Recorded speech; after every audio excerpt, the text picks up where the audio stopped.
मेरे प्रिय भक्तों, क्या तुम जानते हो कि जब तुम कोई भी कार्य करते हो तो उसमें सबसे ज़रूरी चीज़ क्या होती है? योजना, मेहनत, लगन। हाँ, ये सब महत्वपूर्ण है, परंतु इन सबसे ऊपर एक ऐसी शक्ति है जो अदृश्य है परंतु सबसे प्रभावशाली है। वह शक्ति है भगवान की स्मृति, ईश्वर का ध्यान। जब तुम किसी भी कार्य को करने से पहले अपने मन को भगवान से जोड़ देते हो तो तुम्हारे भीतर कुछ बदलता है। वह बदलाव बाहरी नहीं भीतरी होता है। वह बदलाव तुम्हारी सोच में आता है, तुम्हारे दृष्टिकोण में आता है और सबसे अहम तुम्हारे कर्म में आता है। मेरे प्रिय भक्त, जब तुम भगवान को स्मरण करते हुए कार्य करते हो तो तुम अकेले कार्य नहीं कर रहे होते। उस पल भगवान स्वयं अपने अंश के साथ तुम्हारे साथ जुड़ जाते हैं। उनकी शक्ति, उनका आशीर्वाद, उनके संस्कार तुम्हारे कर्म के माध्यम से प्रकट होने लगते हैं। मेरे बच्चे, आज मैं तुम्हें इसी सत्य को लेकर आया हूँ। इस सत्य को पूरा सुनने से पहले इस चैनल को सब्सक्राइब कर लेना, इस वीडियो को लाइक कर देना और कमेंट में ओम नमः शिवाय लिखकर अपनी परेशानियां लिख देना। मैं तुम्हारी परेशानियों को अवश्य सुनूंगा।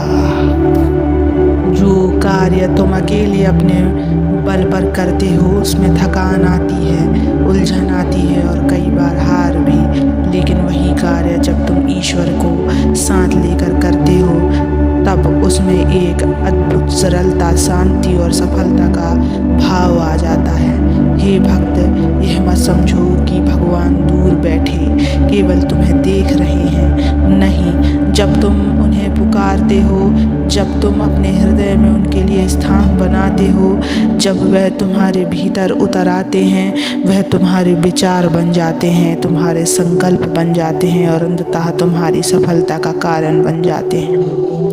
जब तुम किसी कार्य को यह सोचकर करते हो कि मैं यह कार्य अपने भगवान को समर्पित कर रहा हूँ, तब वह कार्य साधारण नहीं रहता।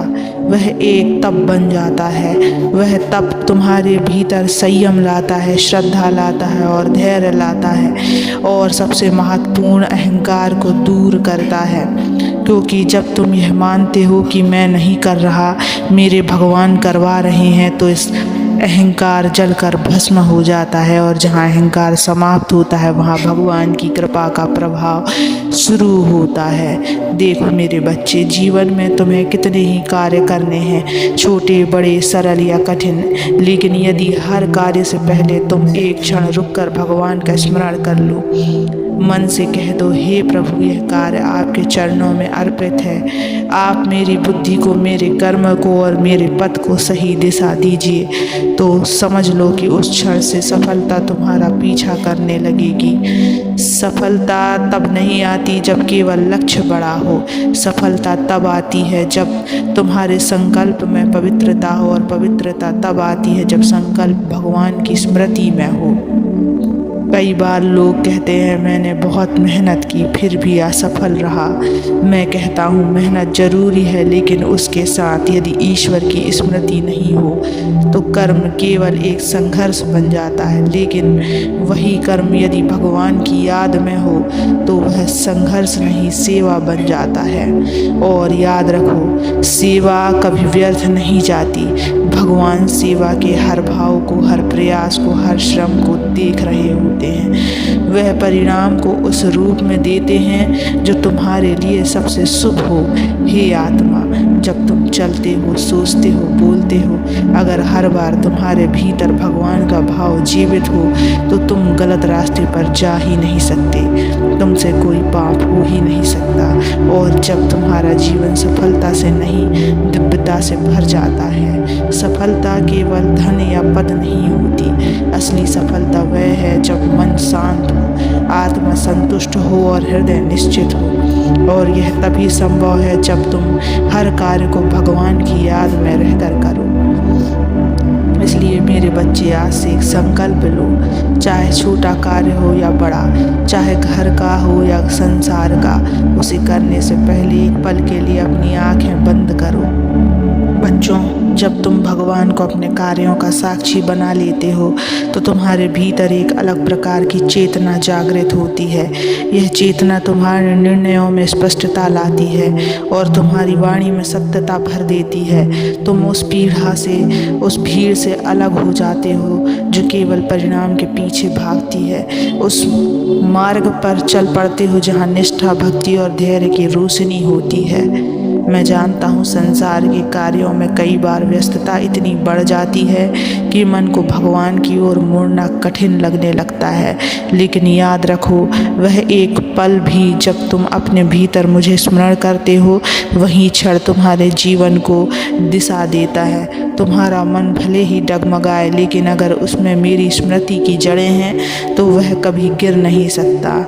मेरे बच्चे, दुनिया में दो प्रकार के लोग होते हैं। एक वो जो अपने बलबूते पर आगे बढ़ते हैं और दूसरे वो जो ईश्वर को साथ लेकर चलते हैं। पहले वाले कभी कभी ऊंचाइयों पा लेते हैं, लेकिन दूसरा वर्ग वो होता है जिसे ऊंचाइयों पर पहुंचने के बाद भी शांति मिलती है, क्योंकि उन्होंने अपने भीतर मैं को मिटाकर हम को जगा दी। मैं और मेरा भगवान। कर्म करते समय जब तुम केवल लाभ की भावना रखते हो तो मन में बेचैनी बनी रहती है, लेकिन जब तुम कार्य को समर्पण की भावना से करते हो तो मन मुक्त रहता है। यह मुक्ति ही सच्चा सुख है। यही वह स्थिति है जब कर्म योग बन जाता है। देखो मेरे बच्चे, भगवान का स्मरण केवल पूजा की घंटियों तक सीमित नहीं है। यह तो हर सांस, हर सोच, हर दृष्टि में होना चाहिए। जब तुम बाजार में हो तब भी भगवान को याद कर सकते हो, जब तुम रसोई में हो तब भी, और जब तुम जीवन की सबसे कठिन परीक्षा से गुजर रहे हो तब भी तुम भगवान को याद कर सकते हो। ईश्वर की स्मृति कोई विशेष समय या स्थान नहीं मांगती, वह तो केवल तुम्हारा एक सच्चा भाव मांगती है, एक अंतर आत्मा की पुकार। और जब वह पुकार निकलती है तो पूरा ब्रह्मांड तुम्हारे साथ चल पड़ता है। तुमने देखा होगा कुछ लोग बहुत कम साधनों में भी बड़ी उपलब्धियां पा लेते हैं और कुछ लोग सब कुछ होते हुए भी असंतुष्ट रहते हैं। क्यों? क्योंकि सफलता केवल बाहरी साधनों से नहीं आती, वह आती है भीतर की शक्ति से, और वह शक्ति तभी आती है जब आत्मा भगवान से जुड़ जाती है। मेरे बच्चे, यह संसार एक रंगमंच है और आत्मा कलाकार, लेकिन जो कलाकार मंच पर अभिनय करते समय मंच के स्वामी को भूल जाते हैं, उनका अभिमान या अभिनय केवल अभिनय बन जाता है। और जो मंच के मालिक भगवान को याद रखकर हर दृश्य निभाते हैं, उनका अभिनय पूजा बन जाता है। मेरे बच्चे, अब इस पल से एक नई शुरुआत करो। कोई भी कार्य करो उससे पहले मुझसे कहो, यह आपके चरणों में अर्पित है। फिर देखो तुम्हारा जीवन कैसे बदलता है। बच्चों, इस रास्ते में तुम अकेले नहीं हो, मेरा आशीर्वाद भी तुम्हारे साथ है। इसलिए हमेशा खुश रहो और आगे बढ़ते रहो। कभी भी घबराना मत, मैं तुम्हारे साथ हूँ। ओम नमः शिवाय।